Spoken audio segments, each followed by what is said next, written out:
Kasi, girl, kung wala kang ginawang mali, bakit ako matatakot?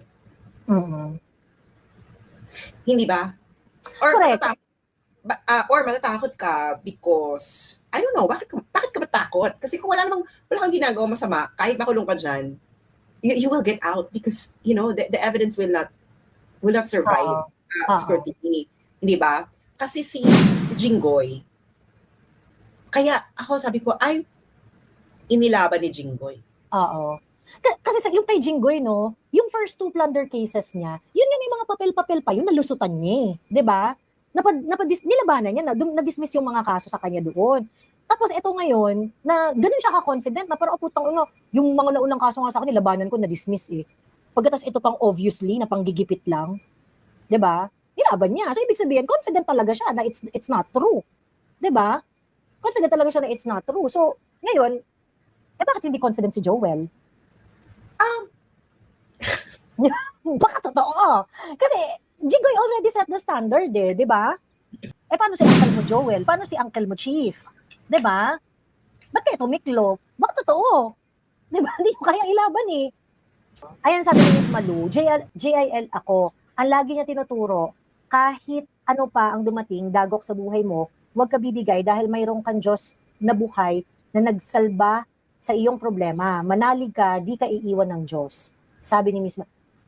Miss Malu, question. Kapag ako lumipat si Joel Villanueva, what do you think the flock members will do? Ayan, sabi ni Malu Ancheta, marami lilipat. Maraming lilipat saan? Maraming aalis ng JIL. Magkakaroon ng mass exodus? Mm-hmm. Sayang yung grandstanding speech ni Cheese and Joel dati sa plenary, tapos luluhod lang din pala sa Malacanang. And pinaluhod eh.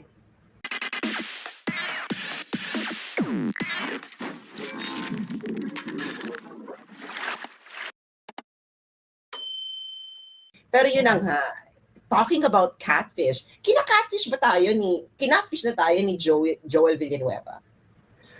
Mukhang papunta na doon. Mukhang papunta na siya doon, no? Mukhang papunta na siya doon. So, ang tanong dito, ano ang pipigil sa kanya para hindi pumunta sa kabilang ibayo? Wala. Diba? Wala. Hindi naman siya re-election sa 2028. Kasi may kaso pa siya. Tapos may kaso pa siya. So kung kunwari, kung ako si Joel Villanueva, gusto ko na lang ng tahimik na buhay. Yeah. Diba? So I think that's the problem. Mm-hmm. That is his problem. Na, ayun na nga siya. Na, c'est la vie. Alam mo yun? Yun na lang masasabi natin eh. C'est la vie. These are politicians. We're not dealing with our friends. Okay? Let me remind you, everyone. We're not dealing with our friends. And pag friends ito, masakit. Pero ito kasi parang, okay, politicians will be politicians. Parang ganyan. Di ba? So, for me, c'est la vie. They are thinking about their survival. Lalo na kung may ginawa kang mali. Hindi ba? Kasi, girl, kung wala kang ginawang mali, bakit ako matatakot? Hindi ba? Or matatakot ka because, I don't know, bakit ka matakot? Kasi kung wala kang ginagawa masama, kahit makulong ka dyan, you will get out because, the evidence will not survive scrutiny. Hindi ba? And pwede ka magkaroon ng compensation afterwards. Di ba? Correct. Di ba? Ano ka, forever ka na may sole sa sa flock mo, sa JIL. Forever kang pwede mong balikan yun, forever kang may solace dun sa flock mo. And at the same time, on top of it, pati DDS, di ba? Pati mga DDS, di ba makakalimutan ng mga DDS yung ginawa mo, di ba? Kasi si Jinggoy, kaya ako sabi ko, ay, inilaban ni Jinggoy. Oo. Kasi yung kay Jinggoy, no, yung first 2 plunder cases niya, yun nga may mga papel-papel pa yun, nalusutan niya, di ba? Nilabanan niya, na-dismiss yung mga kaso sa kanya doon. Tapos ito ngayon, na ganun siya ka-confident na parang, putang ina, yung mga naunang kaso nga sa akin, nilabanan ko, na-dismiss eh. Pagkatapos ito pang obviously, na panggigipit lang, di ba? Nilaban niya. So ibig sabihin, confident talaga siya na it's not true. Di ba? Confident talaga siya na it's not true. So ngayon, bakit hindi confident si Joel? Um, Baka totoo. Kasi Jinggoy already set the standard di ba? May standard na si Jinggoy, lumaban si Jinggoy eh. Di ba? Paano si uncle mo Joel? Paano si uncle mo Cheese? Di ba? Ba't kayo tumiklo? Baka totoo. Di ba? Hindi ko kaya ilaban eh. Oo, nasa iyo naman si Jesus eh. Anong dapat mo ikatakot, di ba? Anong dapat mong ikatakot? Jesus is Mm. with you. You have a flock. Mm. And ayun na nga, na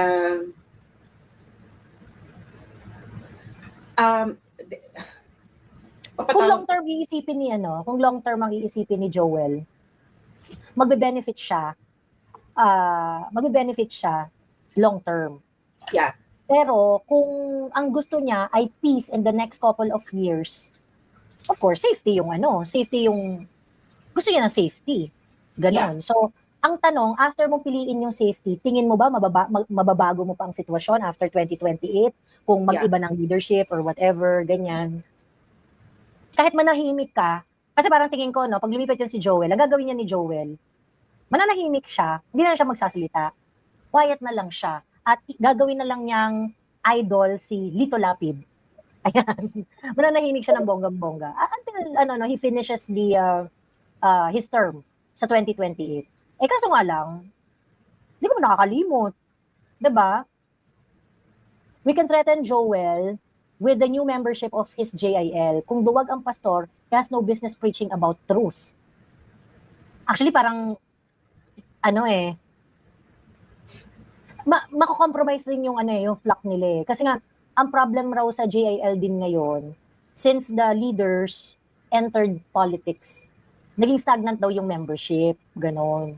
Kasi di ba usually, kapag kunwari may bago kang member, yung member mo, mag-aasawahan sila sa flock, ganyan-ganyan, mag-meet, mag-aasawa, magpapamilya. So yung magiging anak nila, magiging member din. Parang iglesia, di ba? So dumadami sila. Ang problem ngayon sa JIL, yung mga parents na JIL, yung mga anak, hindi nako-convert. Hindi sila nako-convert. Kasi hindi sila dumadami. In terms of numbers, hindi sila dumadami. Ganon. Ngayon, pagka kunwari, ganyan ang ginawa ni Joel, tingin ko ma-hurt talaga yung flock nila. Marami talagang JIL ang aalis. Yeah, for the reason na yung sinabi ni Mocha Princess. For this reason. Ayun. Tingnan natin, baka the kaso is more powerful than the flock. Ganon. Than flock membership. Ayan. Pero, hindi ba, yun na yung yun na yung image eh. Na pabalikat ka kasi may kaso ka, and then gagawin mo. So what will your flock do? Mm-hmm. Yung pa naman, yung people who are part of this flock, they understood the assignment. Kumbaga, alam nila na if they are part of the flock, they are part of building the stronger church. Ganun, naintindihan nila naintindihan nila assignment nila.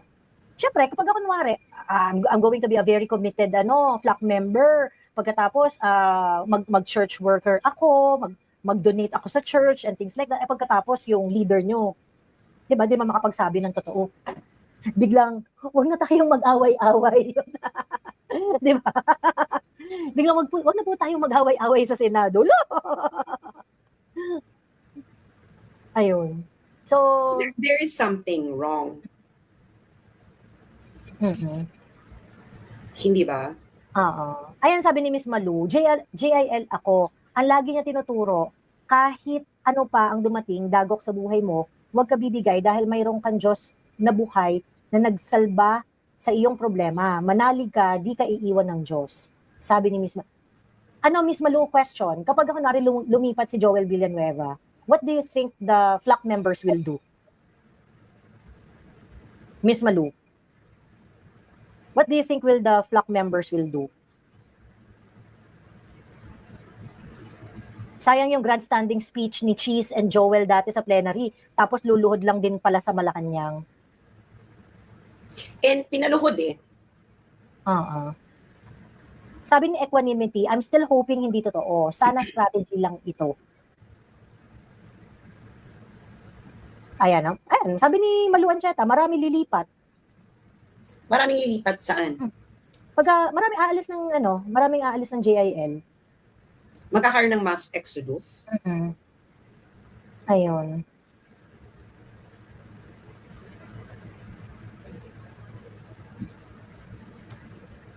Miss Joey, so bakit hindi pa nagsa-special session, sabi ni Sky?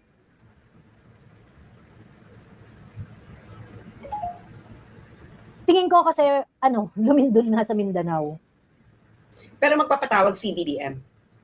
Oo. Nakakaloka, no? Talaga, hayagan na talaga.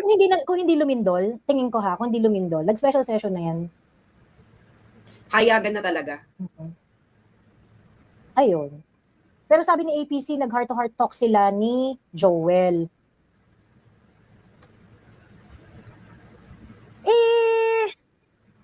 Kagaya nga sinabi ko earlier, kung ang attitude lang kay Joel Villanueva para hindi lumipat is dignidad.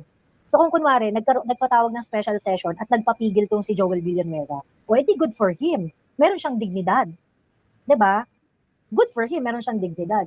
Ngayon, kapag kunwari lumipat siya, edi alam na. 'Di ba? Yan lang. Ngayon, mas nade-delay yung special session, mas okay para sa atin. 'Di ba? Habang tumatagal yung special session, mas okay para sa atin yun. Walang change 'di ba? At hindi mo formalize yung yung leadership ni Win Gatchalian. So, yan na yan. Hintayin na lang natin kung ano mangyayari. Ako, I take the stand of Alan Peter Cayetano. Makukuha nila yung leadership sa Senado. It will come. Di ba sinabi rin niya? Makukuha talaga nila kasi nga, meron talagang sapilitan ng Malacanang. So, ayun na talaga. Wala tayong magagawa dyan. Na yung Malacanang talaga, nakipagbrasuhan. Kaya makikita nyo, gustong-gusto talaga nilang ma-impeach si Sara. Hindi ba? Oo. Pag lumipat ng tuluyan si Joel bukas, hindi na matutuloy ang BRC ni Cayetano. Ang tanong dito, pag nag-special session sila bukas para pigilan ang BRC sa Tuesday, what are you going to do? Yun yung mas importanteng tanong dyan. 'Di ba? Yun yung mas importanteng tanong dyan. O ayun ang eksena ng buhay. Kasi, 'di ba? Ano pang patunay ang kailangan nyo para ma-convince na they do not want to investigate the corruption because they are the corrupt people. 'Di ba? They are the corrupt people. Sana nag-marathon hearing na lang para kahit maagap na nilabas na lahat ng korupsyon. Miss Joey, ibig sabihin hawak ng executive ang Sandigang Bayan kasi yung nagkakaso sa mga senador, so ang mga abogado doon ay hawak ng executive, ganun po ba yun? Sabi ni Abby. Bakit sa tingin ninyo ay nailalabas ang warrant of arrest ng ganun-ganun lang against the senators involved dito sa mga, like for example, kay Senator Jinggoy Estrada, 'di ba, kay Cheese Escudero, 'di ba? Of course may kumpas yan. Of course may kumpas yan. Sinasabi ko na nga sa inyong lahat na we are on our own. Wala tayong maaasahan. Wala rin tayong maaasahan kahit sa mga korte natin na kontrolado ng sa mga court officers na kontrolado ng Malacanang. Ang hirap ng sitwasyon, no? Totoo. Mahirap talaga ang sitwasyon, mga friends. Wala na tayong magagawa. Kundi hintayin na lang natin kung paano matatapos ito. True. Ayun.